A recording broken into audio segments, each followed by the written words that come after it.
The air inside the command tent felt heavy, thick with the smell of dust and diesel. The canvas walls shifted slightly with each gust rolling down from the Hindu Kush mountains. It was early, not long after sunrise, and the light outside burned pale against the fabric. Staff Sergeant Erin Vale stood near the edge of the tent, just close enough to hear everything, far enough to stay unnoticed. Her rifle case rested against her boot, the black stenciling on the side, worn smooth from travel. Inside it sat her M2010 enhanced sniper rifle, fitted with a Leupold Mark V HD optic, tuned and cleaned the night before. She had already memorized every screw, every setting, every wind correction she would need for the ridgeline she'd scouted 2 days earlier. Lieutenant Mason Reeves, the SEAL officer leading the mission, stood at the front of the tent. His voice was clipped and steady as he traced the route on a digital map glowing against the far wall. The plan was simple enough. His team would move through the tree line to intercept a Taliban convoy expected to cross the lower valley before noon. Erin's assignment was clear. She would take overwatch from a high position 1 click west, maintain visual coverage, and relay communications if anything went wrong. The phrasing made it sound like support, but everyone in the room knew what it meant. She wasn't part of the real fight. Chief Petty Officer Grant leaned back in his chair, a half smile tucked behind his beard. He muttered something about paper targets, low enough that only those close to him caught it. The chuckles that followed were short and sharp, not cruel, but dismissive. Erin didn't react. She'd heard that tone before, in training rooms and briefing halls. Every time someone noticed the National Guard patch on her shoulder, she kept her focus on the map. Studying the terrain, Reeves brushed over too quickly. The valleys were steeper than they looked. The tree density would choke comms. Their formation spacing was tight, too tight for the terrain. When the briefing ended, chairs scraped against plywood flooring and gear buckles clattered. Reeves moved past her without looking up. Grant nodded once, a gesture that landed somewhere between respect and routine. Erin reached for her rifle case, feeling the familiar weight against her hand. She didn't need thanks or attention. She was there for precision, not approval. Outside, the cold air bit at her lungs as she stepped into the open light. The camp hummed with engines warming up, radios testing, boots crunching over gravel. She took a slow breath, checked her watch, and started toward the ridge. It wasn't about who noticed. It was about doing the job right when it counted. Erin Vale grew up on the edge of Missoula, Montana, where winters came early and stayed late. The air always smelled like pine and cold steel, and the sound of distant gunfire from hunters carried across the valley, like thunder rolling off the mountains.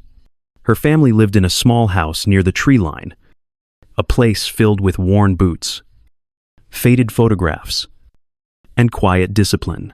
Her grandfather had fought at Heartbreak Ridge, and even in old age, he still carried himself like a man who had never left the battlefield. He was the one who first taught her about patience, about how stillness could be more powerful than speed. Her father had flown a 10 Warthogs in Iraq before his right arm was damaged in Fallujah. He could no longer hold a flight stick for long, but he still taught her everything he knew about focus, purpose, and responsibility. When Erin was barely tall enough to see over a fence post, her grandfather handed her a .22 rifle and showed her how to line up a sight picture. Mornings were spent outside in the frost, her breath clouding around her face, her hands stiff on the wooden stock. He would tell her to feel the wind on her cheek, not just read it through the scope. When she missed, he asked her to explain why. It was never about scolding. It was about thinking. Wind, distance, breathing. Every miss was a lesson. While other kids watched cartoons, Erin watched the tiny cans at 80 yards rattle in the snow, waiting for the next challenge. By 14, she could hit a milk jug at 300 meters, using iron sights. At 17, she was competing in local precision matches. calm and deliberate among grown men, who underestimated her at first. During one of those matches, an Army marksmanship unit recruiter stopped to watch. He didn't say much, only that she moved differently, like someone who already understood the rhythm of a shot. When she enlisted, Fort Moore became the place where everything she'd learned turned into something sharper. Sniper school stripped away ego and comfort. Range estimation, fieldcraft, stalking drills, target engagement under pressure. Each test pushed her deeper into silence and control. Out of 40 students, she finished in the top 10, the only woman in her class. When graduation came, there was no applause, just the sound of her father's voice in her mind, calm and steady as always. Shooting without purpose is just expensive noise. To Erin, that wasn't advice anymore. It was a promise. It was 7:15 a.m. inside the command tent. Though the light outside was still soft and pale, the air was thick with dust and the smell of burnt coffee. A generator hummed somewhere nearby, just loud enough to blur the sound of voices. Lieutenant Mason Reeves stood at the front, his sleeves rolled, his expression sharp and practiced. The glow from the digital map cast hard shadows across the room as he traced their movement route with a stylus. His tone was steady, his rhythm deliberate. The SEAL team would move through the forested valley, follow the creek bed, and intercept a Taliban weapons convoy expected to move before mid-morning. At the back of the room, Staff Sergeant Erin Vale sat with her notepad balanced on one knee. Her handwriting was small and neat, a habit from years of tracking windage and distance data in the field. Reeves's voice carried through the tent as he described her role in the mission. She would take overwatch from the West Ridge, maintain visual contact, and relay communications as needed. He didn't glance in her direction when he said it. His words were clean and professional, but the meaning was clear. Observation only. Keep her out of the fight. Around the folding table, the SEAL operators nodded. Chief Petty Officer Grant leaned back, arms crossed, his plate carrier half-fastened. He murmured something about National Guard shooters being solid with paper targets. A few chuckled under their breath. The sound faded quickly, replaced by Reeves's voice, calling out timing intervals and fallback routes. Erin didn't react. Instead, she began to study the projected route on the map. The valley looked narrower than it should for a 5-man spread. She noted 2 choke points where visibility would drop and terrain would naturally funnel movement. Both were prime ambush zones. No one asked for her thoughts. She wrote nothing down.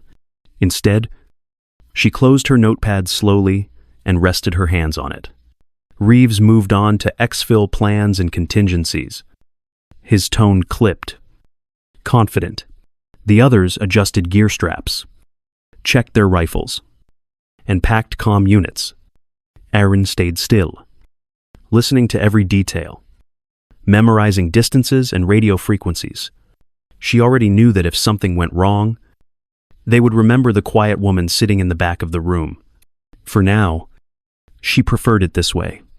The less they noticed her, the better she could do her job. Outside, the wind pushed against the tent, carrying with it the sharp, dry scent of the mountains. The day was waiting. The climb began before sunrise. When the air was thin and sharp enough to sting her lungs, Staff Sergeant Erin Vale moved quietly through the rocks, her pack resting tight across her shoulders, every step deliberate. The eastern ridges of Afghanistan glowed faintly under the first light. She followed the same route she had scouted 2 days earlier, tracing landmarks. Only she would notice a twisted pine, a jagged rock that caught the morning light, the faint cut of a trail carved by runoff. Her gloves brushed over the cold surface of stone as she steadied her footing. The gravel shifted under her boots, the sound swallowed by the wind. She carried her M2010 enhanced sniper rifle slung across her chest, the matte finish dulled by dust. Inside her pack were the tools that made her world work: a Leupold Mark V HD optic, a Harris bipod, an AAC suppressor, a folded ghillie net, and a small pouch with range cards, a spotting scope, and a day's worth of rations. She moved like someone who had done this too many times to think about it. Each action came from habit, not decision. By the time she reached the ridge, the light had shifted from gray to gold. The valley stretched wide below her. Quiet and still, Erin dropped her pack, unrolled her ghillie net, and began building her hide. She shaped it with precision, using the slope of the ground and the natural cover of brush and stone. She cleared her field of fire, checked her line of sight, then set the rifle on its bipod. The barrel pointed toward the valley floor, where the SEAL team would soon appear. A small strip of cloth fluttered near her hand as she checked the wind. 3.2 meters per second from the west. She wrote it down, adjusted her scope, and exhaled slowly. The bolt slid forward with a quiet click, smooth and controlled. No one had thanked her for making the climb. No one had asked how long it would take her to get out if things went bad. It didn't matter. Clarity was enough. She looked through the glass, found the first faint shapes moving below, and waited. It was 8:52 a.m. when the first flash caught her eye. The sun had climbed high enough to break over the ridge, lighting the valley in long strips of gold and shadow. Through her loopholed Mark V HD optic, Staff Sergeant Erin Vale tracked the SEAL team, moving below. Their line was too tight, barely 5 meters between each man. Fine for open ground, but dangerous here. The terrain pinched into a funnel, the kind that hid trouble on both sides. Erin adjusted focus, scanning the far slope. For a second, something shimmered, not sunlight, but a glint that felt deliberate. Glass or metal, maybe the edge of an optic. Her gut tightened. She shifted 1/2 mil to the right and saw a bush that hadn't been there before. Taller than the others and still in the wind. Too still. The first burst hit before the thought finished, forming. The PKM machine gun opened up from the far ridge, its sound heavy and jagged, firing at roughly 700 rounds a minute. The noise slammed across the valley, echoing between the slopes. 2 more guns joined in seconds later, their angles crossing into an L-shaped kill zone. Wood exploded around the SEALs. Dirt and splinters filled the air. Voices cut through the radio net, clipped and panicked. Reeves shouted for cover. Grant was calling out grid references that no one could hear clearly. Erin stayed behind the scope. Through the glass, she watched the formation break. The operators dove for what little cover they could find, rolling behind fallen logs and low rocks. One, Rodriguez, didn't move fast enough. A burst caught his leg, spinning him sideways. His partner dragged him toward a tree that barely shielded them. Reeves's voice came through again, sharp, controlled under pressure, calling for close air support from Bagram. The reply came fast. 22 minutes for an Apache to reach them. Too long. She adjusted her scope, scanning the far ridge. Muzzle flashes flared like quick bursts of orange against the dark rock. She counted them. 3 firing positions, 2 PKMs, 1 RPG. The rhythm of the bursts was steady and trained. Whoever was shooting knew exactly how to trap a team in open terrain. Erin exhaled, long and slow. Her breathing dropped into rhythm, steady and even. She adjusted elevation 2 clicks up. Wind, 3.2 meters per second from the west. Her fingers rested on the bolt, smooth and ready. Down below, the valley was chaos. Shouts, gunfire, radio static. Through it all, she sat still. The world had narrowed to crosshairs and movement. She tracked one of the gunners shifting his stance, feeding another belt into the weapon. Her cheek pressed into the stock. The trigger felt light under her hand. One more breath. The chaos faded to silence in her head. She waited for the wind to settle and prepared to fire. Erin adjusted her cheek against the stock, the rubber padding cool beneath her skin. The scope settled, the crosshairs steady in the narrow circle of her world. Wind was holding at 3.5 meters per second from the west. Range, 740 meters. Elevation 2 clicks up. She blinked once, letting the world shrink to geometry and motion. The RPG gunner below crouched behind a rock, shoulder lifting. As he prepared to fire, Erin exhaled halfway and pressed the trigger. The rifle gave a low, suppressed thump. The recoil absorbed into her shoulder. Through the optic, she saw the impact high chest, just left of center. The man folded instantly. She cycled the bolt, smooth and automatic, the empty casing bouncing once against her sleeve before falling silent in the dirt. The loader lunged forward to grab the launcher. Erin tracked him, led by a foot, and fired again. The round hit mid-torso. He dropped before he finished his motion. The second casing spun beside the first. She adjusted slightly, steadying her breathing. Below, the radio chatter grew louder. Reeves's voice cut through the static, sharp, demanding updates. One of the SEALs dragged Rodriguez behind a boulder, leaving a thin trail of blood across the rocks. Another called out directions. Trying to locate the shooters, Erin stayed silent. Her thumb brushed the radio once. 2 short clicks. The signal was old school. Friendly Overwatch active. Reeves stopped mid-transmission. His next word came quieter, more controlled. Someone was out there watching over them. Through the glass, Erin spotted the next threat, a PKM team dragging their weapon toward a gap in the rocks on the south ridge. She dialed 1/2 mil right for wind correction, steadied, and took the first shot. The gunner fell backward before the bipod touched the ground. The assistant flinched, dove for cover, and Erin fired again. The second round struck center mass, and he went still. A flicker caught her eye near the east slope. A man in a black vest with a Motorola pressed to his ear, gesturing wildly at unseen fighters. She adjusted elevation, led the shot by 2 feet. The round hit beneath his collarbone. He dropped mid-motion, the radio tumbling from his hand. The barrel warmed under her gloved fingers, heat shimmer distorting the edges of her vision through the scope. She rolled her shoulder once, steadying her breathing again. 1 slow inhale, 1 controlled exhale. Her father's voice in her head, purpose before pressure. Each trigger press became a decision, not an impulse. Below, the valley roared with confusion. The SEALs fired back in short. Disparity bursts. Dirt kicked up around them. Ricochets sparked off rock. But Erin's shots cut through the chaos, like measured punctuation. She took down another RPG loader. Then a spotter, crawling into position near the ridge crest. A 5th body crumpled near the tree line. Caught mid-run, each round landed exactly where she intended. The rhythm of it was mechanical, but alive. Bolt back. Casing falls.